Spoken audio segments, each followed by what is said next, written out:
Hello commerce students, क्या आपको भी अकाउंटिंग एक पहाड़ जैसी लगती है? क्या आप अकाउंटिंग, अकाउंटेंसी के बीच में फ़र्क में उलझ गए हैं? नमस्ते कॉमर्स स्टूडेंट्स, मैं हूँ वर्षा और आज कंसेप्ट क्लियर विद वर्षा के डे 2 में हम इस कन्फ्यूज़न को दूर करते हैं। जैसे कि आप वीडियो में देख रहे हैं कि ये कन्फ्यूज़ बच्चा है, इसी कन्फ्यूज़न को दूर करेंगे। ऐसे ही हमारे दुनिया में बहुत सारे बच्चे हैं, स्पेशली 11th क्लास के। आज हम अकाउंटिंग को मैथ्स की तरह नहीं, एक कहानी की तरह समझेंगे। तो चलिए ज़ीरो से शुरू करते हैं। आपने सुना होगा कि अक्सर लोग खाता, अकाउंट वर्ड को यूज़ करते हैं। आपने सुना होगा कि अक्सर लोग अकाउंट वर्ड को यूज़ करते हैं।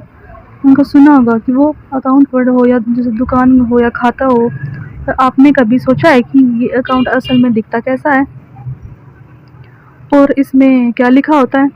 चलिए आज हम इस वीडियो में अकाउंट की ज़रूरत क्यों होती है, अकाउंटिंग की ज़रूरत क्यों होती है, और इस पे बात करेंगे उस डर की जो हर कॉमर्स स्टूडेंट्स को शुरुआत में लगता है।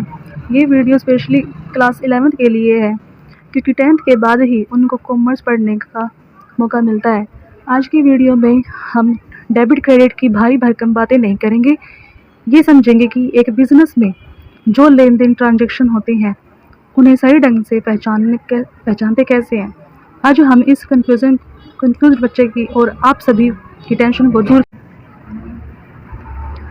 इस वीडियो में अकाउंटिंग को इतना इजी बना देंगे, बेसिक से एडवांस सिलेबस को कवर कराएंगे आगे आने वाली हमारी सारी वीडियोस में। आज हम सिर्फ इसका इंट्रोडक्शन, अकाउंटिंग और अकाउंटेंसी, इनमें डिफरेंसेस क्या है, दिखने में तीनों एक जैसे हैं तो इनका डिफरेंस करेंगे, अकाउंटिंग के ऑब्जेक्टिव्स और भी बहुत कुछ टर्म्स वगैरह के बारे में। ये हमारे वीडियो के आज के कुछ टॉपिक्स हैं।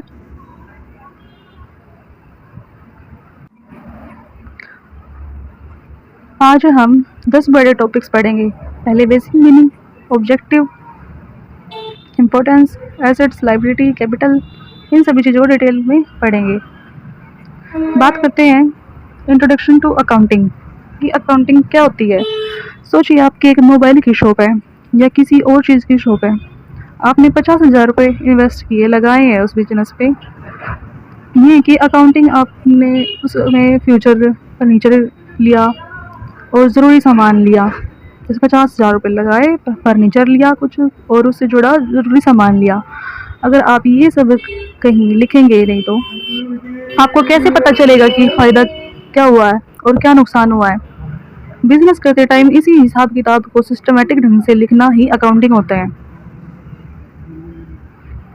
इसकी डेफिनेशन देखते हैं कि accounting is systematic process of identifying, recording, measuring, classifying, summarise. अब हम बात करते हैं next topic, objectives of accounting पर। Determine profit loss. फर्स्ट इसका ऑब्जेक्टिव है कि हम अकाउंटिंग क्यों करते हैं। प्रॉफिट लॉस जानने के लिए कि हमारे जो बिजनेस है उसमें हमने इन्वेस्टमेंट की है, उससे हमें कितना प्रॉफिट या लॉस आ रहा है। सेकंड है नाउ फाइनेंशियल पोजीशन, कि अपनी जो बिजनेस है उसकी फाइनेंशियल कंडीशन जांचने के लिए कि हमारी जो शॉप की है वो सही ढंग से चल रही है या उसके क्या हालात हैं। इस पोजीशन को जानने के लिए हम अकाउंटिंग करते हैं। और थर्ड है कि फ्यूचर में बड़े डिसीजन लेने के लिए, जैसे कि एक और नई शॉप खोलना, डिसीजन मेकर में हेल्प करता है। ये मेंटेन सिस्टमेटिक रिपोर्ट्स, जैसे कि हम अपने जो बिज़नेस का लेन देन कर रहे हैं, अगर हम उन्हें, जैसे कोई जो हमारे से उधार लेके गया है, किसी ने कैश में पेमेंट की है और 2-3 कस्टमर से, जैसे दिनों में बहुत ज़्यादा कस्टमर आते रहते, तो हमें ये नहीं पता चलता कि किसने किस डेट को क्या लिया था, उधार में ली थी कोई चीज़, मोबाइल, या फिर उसने कैश में पेमेंट की थी। तो इन सभी का रिकॉर्ड रखने के लिए अकाउंटिंग का यूज़। अब हम बात करते हैं कि अकाउंट क्या होता है। ये आपको स्क्रीन पर 3 नाम दिख रहे होंगे, अकाउंटेंसी, अकाउंटिंग और अकाउंट। अब हम बात करते हैं अकाउंट पे। सोचिए आपकी मोबाइल की शॉप है, आपके पास बहुत सारे कस्टमर आते हैं, जैसे राम शाम। अब राम ने कब पैसे दिए, कैसे दिए हैं, पुराना है हिसाब साफ किया है। अगर आप ये सब अलग अलग पेजेस पर लिखेंगे तो आप परेशान हो जाएंगे। इसलिए हम एक खास जगह बनाते हैं जहाँ सिर्फ राम के अकाउंट्स की या फिर उसने कैश की पेमेंट की है, जैसे कि जो भी लोग आते हैं उनके सबके अकाउंट्स बनाते हैं, उसे ही हम इसको एक नाम दे देते हैं राम अकाउंट। क्योंकि राम ने हमारे से उधार में ली होंगी, कि कभी कभी कैश में पेमेंट की होंगी, किस डेट को की होंगी, तो इन सभी को एक जगह लिखने के लिए जिसका यूज़ किया जाता है उनको हम कहते हैं अकाउंट्स। अब हम इन तीनों के बारे में डिफरेंस देखते हैं कि जो ये अकाउंटेंसी है, अकाउंटिंग है, अकाउंट है, ये दिखने में तो बिल्कुल सेम ही होते हैं, लेकिन आज हम इनके बारे में बात करते हैं। चलिए अब बढ़ते हैं। ये तीनों वर्ड्स सुनने में एक जैसे लगते हैं, लेकिन ये अलग अलग है। इनको हम एक एग्जांपल से समझेंगे। अकाउंटेंसी क्या होता है? मान लीजिए कोई एक रेसिपी बुक है, ये हमें कैसे खाना बनाना है, मतलब कि कॉमर्स के सारे रूल्स जहाँ लिखे जाते हैं उन वहाँ से, जैसे रेसिपी बुक में लिखी जाती है कि कैसे ये खाना बनाना है, पाव भाजी की रेसिपी है जैसे कि, उसके सारे रूल्स जैसे स्टेप बाय स्टेप लिखी होती है कि यहाँ से हम पहले ये लेंगे, फिर ये लेंगे, और कैसे वो बनेंगी। तो रेसिपी बुक्स में ऐसे होता है। ऐसे ही अकाउंटेंसी में हम जैसे कि कोई भी रूल्स रेगुलेशन है उनको कैसे अपने आगे बिजनेस में यूज़ करेंगे, उस चीज़ को अकाउंटेंसी के द्वारा पढ़ा जाता है, समझा जाता है। अकाउंटिंग है, ये खाना बनाना है, यानी कि जब हम उन रूल्स को यूज़ करके रोज़ाना बिजनेस के ट्रांजैक्शन लिखते हैं, उसमें मेहनत करते हैं, या इस प्रोसेस को अकाउंटिंग कहते हैं। लास्ट है हमारा अकाउंट। इसके बारे में हमने पहले पढ़ा ही है, इस एग्जाम्पल के द्वारा भी इसको एक बार देख लेते हैं। ये है तैयार डिश, जैसे कि हमने रेसिपी की देखी, यानी कि अकाउंटेंसी से रूल उठाए, अकाउंटिंग से उसको बनाना सीखा, और अब हम जैसे डिश तैयार हो गई है, यानी कि अकाउंट तैयार हो गए हैं, इसे किसी एक जगह जैसे कैश या राम, इनके अकाउंट का पूरा हिसाब किताब एक ही जगह निकाल कर रख देते हैं, तो इसको अकाउंट कहा जाता है।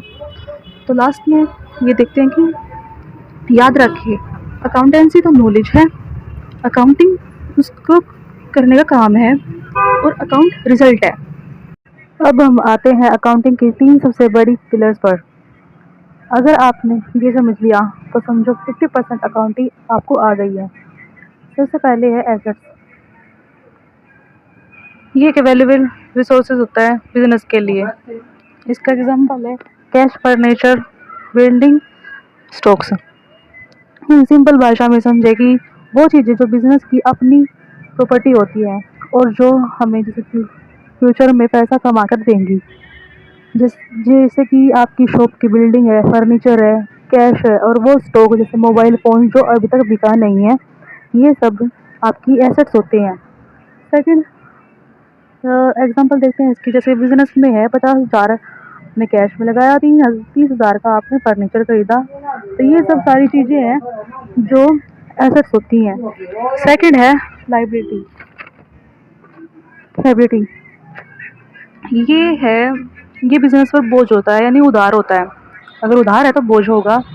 अगर आपने शॉप खोलने के लिए बैंक से लोन लिया है, उधार लिया है यानी, और किसी सप्लायर से उधार लिया है, माल खरीदा है, तो वो पैसा आपको चुकाना होगा, ये आपकी लायबिलिटीज़ होती है। इसके एग्जांपल है जैसे bank loans, creditors, outstanding expenses. और थर्ड लास्ट है हमारा कैपिटल। ये इन्वेस्टेड मनी होती है जो ओनर के द्वारा बिजनेस में लगाई जाती है। एग्जांपल है जैसे कि किसी ओनर ने 1,00,000 रुपया बिजनेस में लगाया, तो ये जो अमाउंट लगाई गई इसे एसेट्स कहते हैं, इसे कैपिटल कहते हैं। ये सबसे खास है वो पैसा या प्रॉपर्टी जो बिजनेस को ओनर ने खुद अपने पसीने से और अपने पास बिजनेस में लगाई है, मतलब कि ये सबसे खास होती है। ये वो पैसा है जो प्रॉपर्टी है, बिजनेस है, जो ओनर ने खुद अपने पैसे से अपने बिजनेस में लगाई है।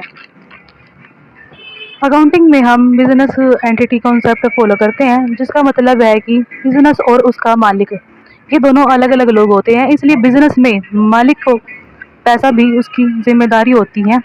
ये एक इंटरनल लायबिलिटी होती है। और एसेट्स हमारी जो से कि लायबिलिटी और प्लस कैपिटल दोनों से मिलकर बनती हैं। तो स्टूडेंट्स, आज हमने सीखा कि अकाउंटेंसी अकाउंटिंग में क्या फ़र्क है, इनके introduction, objective, assets, liability, capital क्या होते हैं, मुझे उम्मीद है कि आपको कॉन्सेप्ट क्लियर हो गया होगा। अगर आपको आज की वीडियो इंफॉर्मेटिव लगी हो तो नीचे कमेंट में बताएं। वीडियो को लाइक करें, अपने कॉमेंट्स वाले दोस्तों को शेयर करें और चैनल को सब्सक्राइब करना ना भूलें। मिलते हैं कल, तब तक के लिए keep learning. Thank you for watching this video.